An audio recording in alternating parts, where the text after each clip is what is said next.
Hello, welcome to the Beauty of Waynesboro, Virginia. What you can see here is a 6-month snapshot chronicling the splendor, architecture, and artistry that us as residents here enjoy every day. They are told by myself, your host, Christopher Bayonet, and they are using all of my photography to create this wonderful presentation for you. Please sit back, enjoy, and feel free to shoot me a comment at bayonetc@gmail.com for any input that you have about the presentation that you've seen today. First up on our view is beautiful Point of Springs Park, and what you're looking at here is some wheat in the foreground and the rest of the park, including green hills and some trees and beautiful blue sky in the background. And what the residents do here is it's a beautiful park for taking out a radio control plane, taking out your kite, bringing your dogs because it is an off-leash park. Additionally, some events that occur here are the annual Waynesboro Kite Festival in September, October area. This is also the place that Waynesboro War will have their Civil War recreation, and City of Waynesboro will host their Mid-Anthony Mud Run every February. So this is our first step. One thing that you will see is every photograph that I am presenting, with two exceptions, are done with the Canon PowerShot XS 530 HS. The two exceptions being Night Horizons and Golden Hour in downtown Waynesboro. Those are both done with the Motorola One 5G Ace cell phone.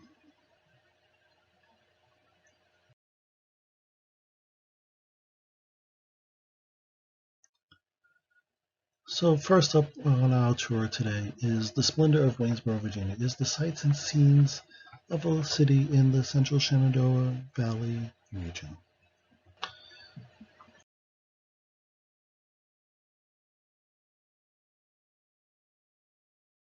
What you're looking at is a view of our fair city of Waynesboro from Constitution Park, and in the background what you will partake is the Afton Mountain.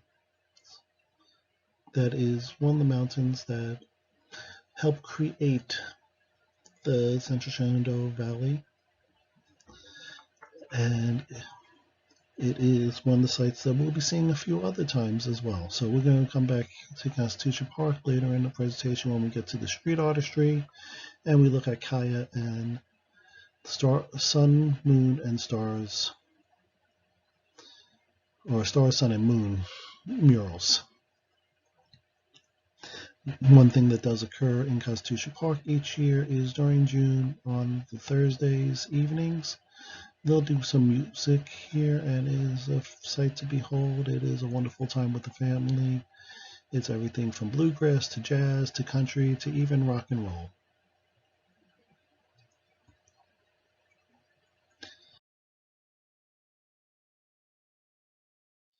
Next up is the South River that comes through Ridgeview Park, and people will bring their dogs to learn to swim in this river. People will swim and splash in the river, and people will inner tube. Rockfish Gap Outfitters have been known to bring kayaks for the families to enjoy. The only thing you gotta watch out for is the geese. The geese like this river as much as the humans of the city of Waynesboro. To the right hand side, we'll have a park where the kids can play, a little playground area. There's also a number of baseball diamonds and an amphitheater across the river. To our left hand side, we will have our soccer fields and our hiking trails, and that's a place that not only do people hike and play soccer on, but it's also a great place to watch the Independence Day fireworks extravaganza. And the South River is framed by some beautiful green trees and foliage for your viewing pleasure, and with a beautiful blue sky in the background.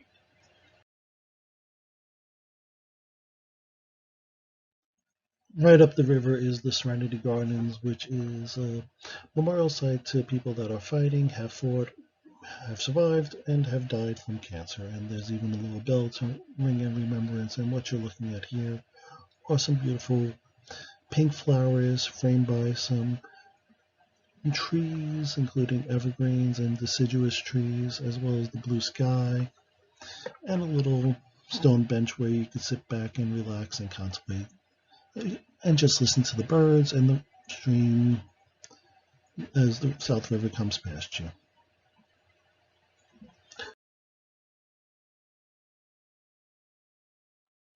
Next up, remember I talked about the Afton Mountain.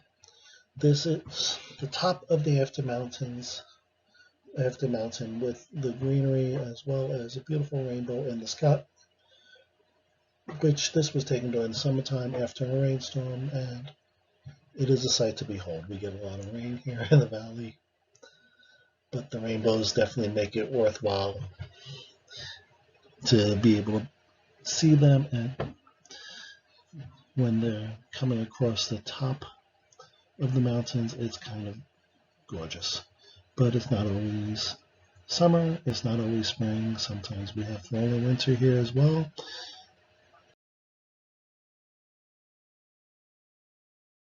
And what we see here now is that same mountain, but instead of being green, it is brown and white. And this picture here occurred right after one of our snowstorms. Actually, the very first snow of 2022 is when this picture was taken.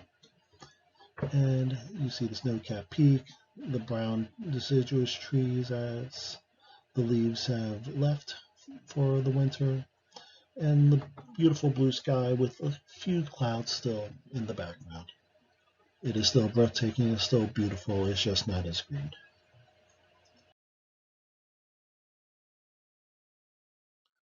Now, like every day has to come to an end, this is one of our scenes that we'll see during the twilight hours of the day. Shortly after the sun has set, we have some beautiful orange and yellow in the sky, as well as purples and blues with some clouds. It's a great time to contemplate how your day has gone already and get ready to enjoy your evenings with your family and friends, and just get yourself rested so that you can embark on a new beautiful day tomorrow.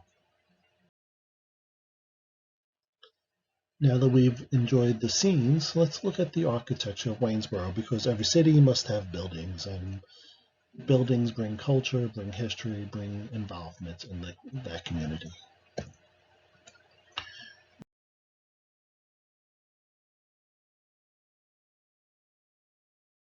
Right on the outskirts of Waynesboro, we see some deterioration. This is the old steel plant. We have had a bunch of industries that have come through the valley. Some have left, and some have been replaced, and some have come in anew. This is one of the ones that have left and has not been replaced as of yet. Hopefully somebody can come in and fix that up and return it to its former glory. It is right on the roads that lead us to our Rockfish Gap Outfitters and leads us back up the mountain and to Wintergreen and a few other wonderful areas that make up this valley.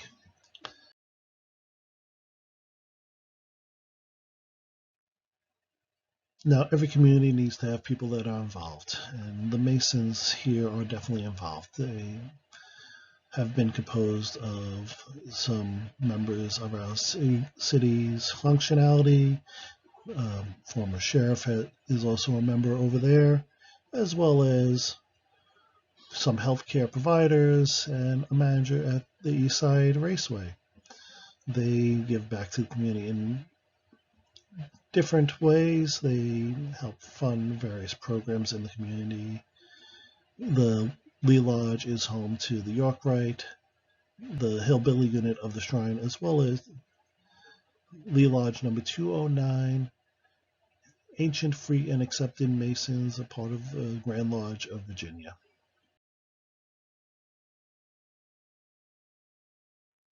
At nighttime, everybody loves to unwind with some ice cream, and Kleins is where we go for that. do homemade ice cream. And to the left-hand side, you will see the Kleins lit up sign showing what their flavors of the week are. As well to the right, you'll see the Kleins building with their beautiful pink neon lighting that shows you that it's Kleins. And the homemade ice cream is second to none, and they even do a pup cup if you bring your canine companion with you.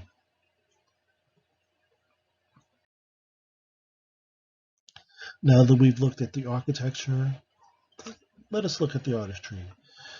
The city of Waynesboro has been the home of and the host of the Virginia Street Art Festival a number of times, and they have come and beautified some of our buildings.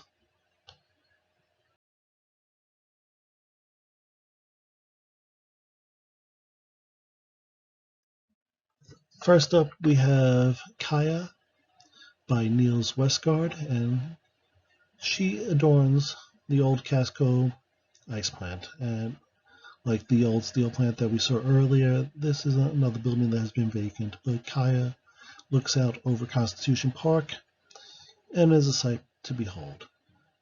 She is a Native American woman surrounded by some beautiful pink tulips and a bird over her shoulder. Now, Kaya not only looks over our Constitution Park, she looks over another site, which we're going to see in a moment.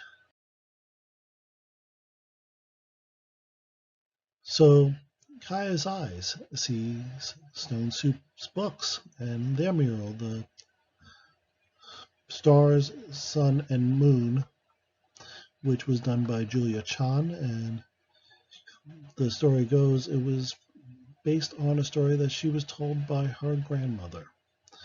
Julia Chan has come and done numerous murals throughout the city of Waynesboro, and this is one of the ones. And Stone Soup Books is a used bookstore where people bring books to be rehomed, and part of their proceeds goes to help various community endeavors such as churches and children's programs and just about everything.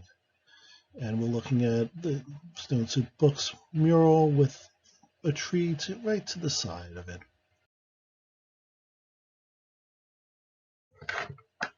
Now, right up the road from there, we have the Waynesboro YMCA. And what we're looking at here is Father and Child by Niels Westergaard.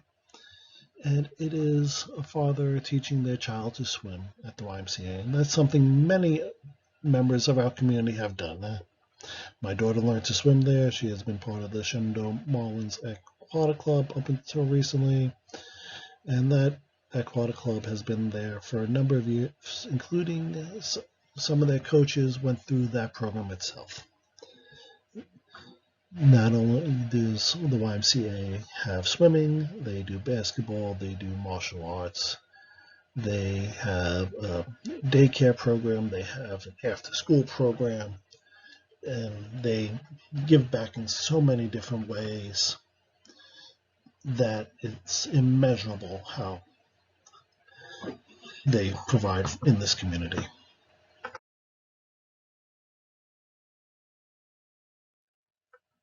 Much like Kaya and the Star, Sun, and Moon mural, the Lovers mural by Julia Chan is right around the corner from our previous one. And what it shows is two cranes on a blue background with some beautiful pink lotuses and a koi fish in the bottom corner. And it is a breathtaking sight to behold, and shows the love of the community that the YMCA does have.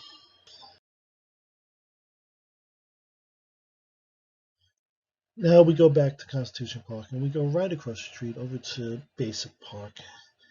And when we look out from Basic Park, we can see both the Waynesboro Fire Department and Waynesboro First Aid Crew. Well, what we're looking at here is the Firefighter tribute mural by David Wayne, which is right behind Waynesboro Fire Department.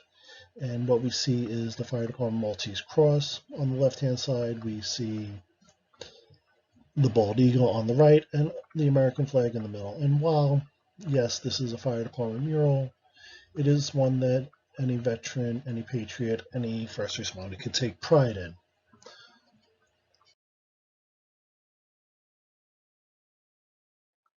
Now we come to Waynesboro Public Library, and right in front of Waynesboro Library, under a tree, is this beautiful bronze sculpture of a father reading to his son and his daughter. And the artist is unknown to me, and I was unable to find any references for it, but it is something to see. Waynesboro Library helps the 14% of our community that does not have internet access at home to be able to get online. They have some wonderful children's programs, including a STEM backpack program where kids can take home STEM books and toys to help further their understanding of science and technology.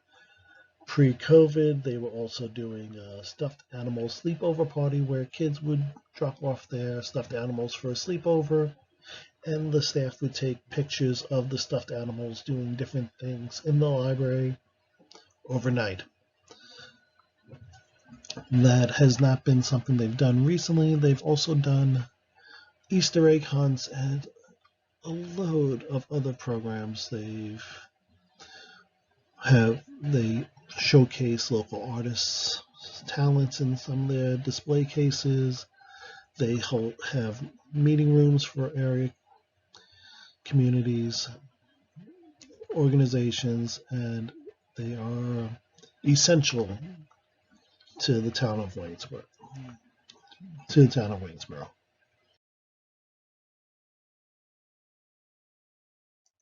Now we'll end our journey through the city with a beautiful view of West Main Street, and it is during the twilight hour, or actually the dusk hour, which as photographers call the golden hour. And what we see is beautiful yellow, red, oranges, blues, and purples in the skies. We have beautiful golden lighting on the street lights and accents lightings of the buildings, and we see Clearview Church on the right-hand side, and a number of other fixtures of our community, including off in the distance on the right-hand side, right before that big steeple that you see there, is Wayne Theater. And if you've ever seen the Bruce Almighty and Evan Almighty movies, during the flood of Evan Almighty, there's a scene where the flood takes us right past Wayne Theater in downtown Waynesboro. So this has been our journey through our little town here, and everything you saw, as I said, was done with one of two cameras. Every picture was taken, and then colors and lightings and contrast was adjusted using Adobe Photoshop Elements 2020. The presentation and audio recording was done through Microsoft PowerPoint, and then additional captioning and animations were done using Adobe Premiere Elements 2020. After all that was done, this has been uploaded to YouTube, and you can find the pictures themselves on Flickr if you look up Meerdyn, Meerdyn. You can find the video on YouTube under the gaze of Meerdyn, and there's also Facebook and Instagram pages which highlight some of my other photography. Like I said, I hope you enjoyed our tour. It's been my pleasure showing you the wonders of my town. Thank you. Have a great day.